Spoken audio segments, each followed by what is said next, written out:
People will say, well, it's slavery. Slavery did this. Oh, really? This is from the National Institute of Health. Although social scientists sometimes attribute racial differences in family patterns to long run historical influences, such as the legacy of slavery, marriage was common among Black families in the early 20th century. Thus, the racial divergence we see now in marriage formation is relatively recent. From 1890 through 1940, Black women tended to marry earlier than white women did.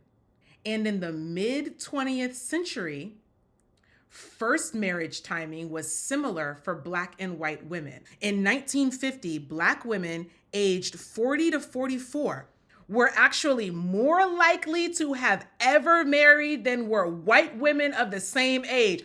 This is a generation above us.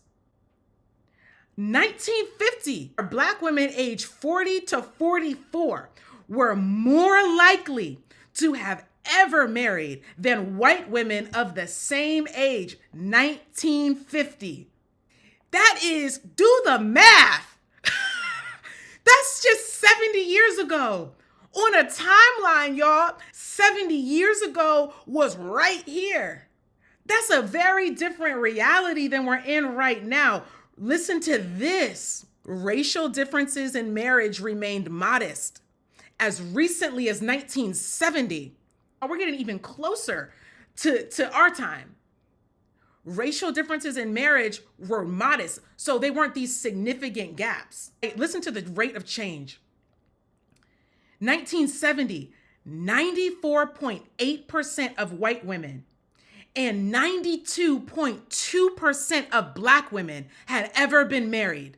Did you hear that? That's almost 100%.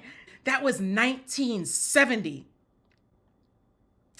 If you remember at the beginning of this episode, 40 to 45% of Black women in the United States have ever been married. But in 1970, it was 92.2%. That is an incredible downward trend, extraordinary decline in a very, very short amount of time, 50 years.